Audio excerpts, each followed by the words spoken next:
Chers collègues, est-ce qu'il y a quelqu'un qui veut contribuer ou poser une question?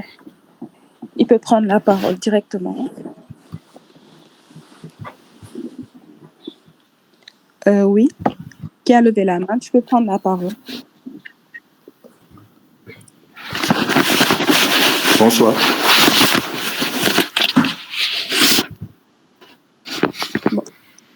Bonsoir. Bon, je remercie Babacar et Abdoulaye pour leur présentation. En fait, j'avais une question. Par rapport aux indications de la ponction biopsie rénale, est-ce que vous pouvez revenir? Ce n'est pas clair à mon niveau. Et aussi, une contribution par rapport aux formes symptomatiques. Donc, il ne fallait pas se limiter seulement à les citer, mais il fallait un peu les décrire. Pour qu'on puisse savoir ce qui les caractérise, quoi, les formes symptomatiques. Vous l'avez seulement cité. Je pense qu'il fallait un peu détailler et donner les éléments. C'était ça, mais... Merci, Dr. Ndiaye. Abdoulaye et Babacar, vous avez la parole.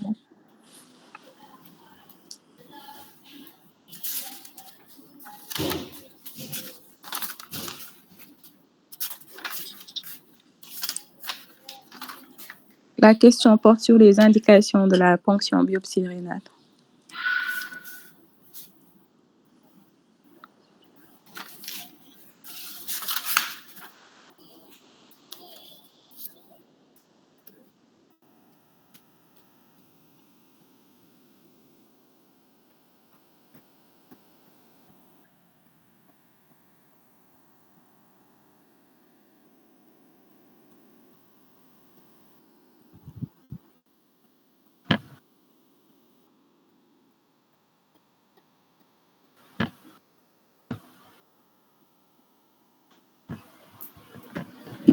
Oui, merci Mamoudou Ndiaye pour votre question. Donc, par rapport aux indications de la ponction biopsie rénale, comme on l'a indiqué ici, devant un malade lupique qui présente une protéinurie isolée supérieure ou égale à 0,5 g par jour ou 0,5 g par gramme pour le rapport protéinurie-créatinurie, ou qui présente une hématurie microscopique associée à une protéinurie ou un syndrome néphrotique ou une insuffisance rénale, ce malade lipique devra bénéficier d'une TBR. Et c'est ça pour les indications.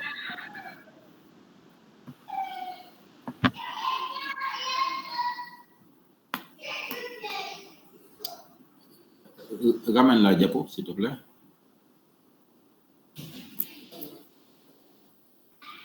Laisse comme ça.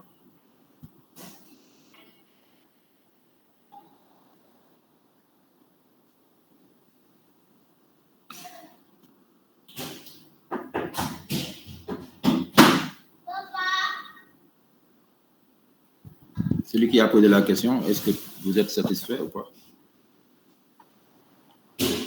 Bon, c'est par rapport au syndrome néphrotique. Est-ce que il s'agit d'un syndrome néphrotique pur ou impur ou bien n'importe quel syndrome néphrotique dans le cadre de... En fait, tout dépend de l'approche. Ici, ils ont donné les indications de la ponction biopsie rénale chez un enfant qui est connu lupique. Vous comprenez?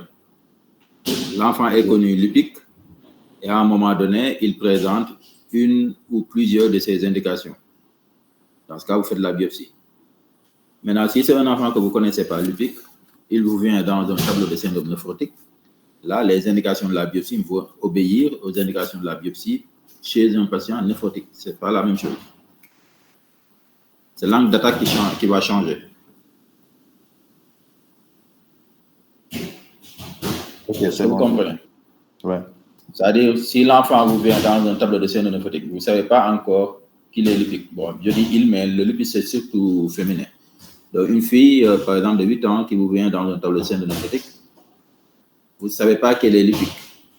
Donc, vous faites le minimum de bilan, vous n'avez pas de cause, donc d'orientation par rapport au syndrome néphrotique, vous concluez que c'est un syndrome néphrotique idiopathique, même avec les critères d'impurité. Sachez que même un cénonephrotique, même impur, peut être idiopathique. Donc, vous n'avez pas de bilan d'orientation étiologique. Dans ce cas, vous faites votre bilan d'orientation étiologique. Ce bilan vous revient négatif. Vous retenez une néphrose, donc un cénonephrotique idiopathique jusqu'à preuve du contraire. Vous traitez par corticothérapie pendant 1 mois, l'enfant ne répond pas. Vous faites vos bolus de cellulomédrol, l'enfant ne répond pas, vous déclarez que cette fille-là, elle est cortico-résistante. Et dans ce cas, cette cortico-résistance est une indication de ponction biopsie rénale. Mais les critères d'impureté, hématurie, insuffisance rénale, HTA, quoi d'autre? Ces critères d'impureté ne sont pas des critères obligatoires pour faire la biopsie rénale. Avant, on faisait obligatoirement une biopsie devant tout syndrome néphrotique, mais impur. Mais maintenant, ce n'est plus d'actualité. Même si vous avez des critères d'impureté, tant que vous êtes dans le cadre de la néphrose, vous n'avez pas besoin de faire la ponction biopsie rénale.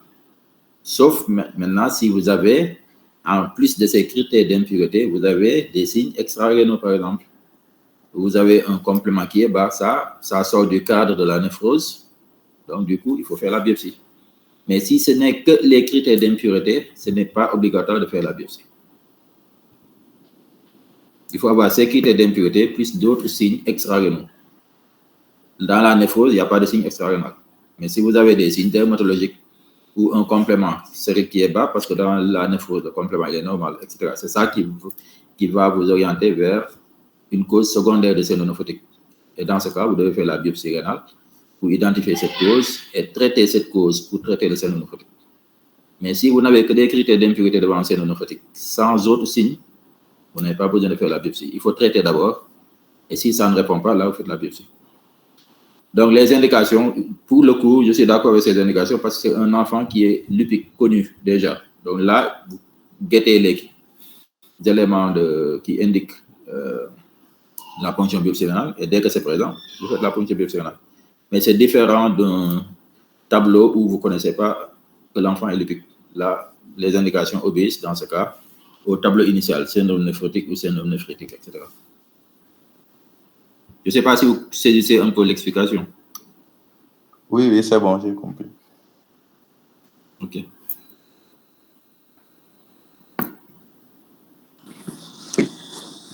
Est-ce qu'il y a quelqu'un d'autre qui veut prendre la parole?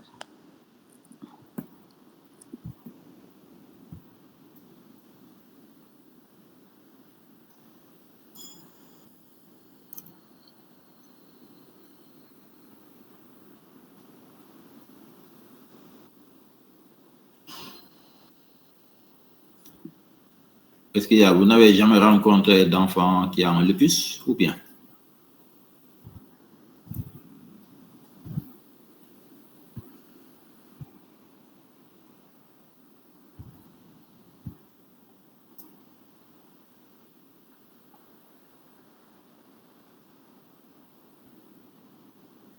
Bon, à part William, qui d'autre a déjà vu un enfant qui est lupique ou qui a eu à le ou la prendre en charge?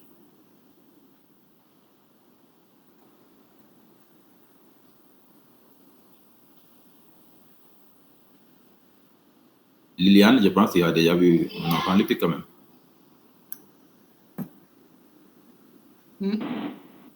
Oui, j'ai déjà vu, mais je n'ai pas encore pris en charge.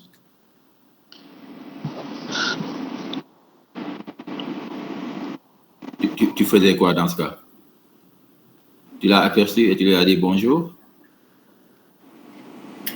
En fait, le diagnostic était déjà posé. Il venait dans le cadre du suivi. Oui. Donc, la plupart qui ont fait Dantec, en tout cas, ont vu des cas de lupus. Donc, il faut savoir que les malades de système, malheureusement, sont sous-diagnostiqués. Et des fois, l'errance diagnostique, elle est énorme. Et malheureusement, c'est ça qui conditionne le pronostic. Donc, un enfant qui est lupique, qui est suivi pendant longtemps pour un syndrome néphrotique ou bien un syndrome néphrétique, etc., sans poser le diagnostic de lupus,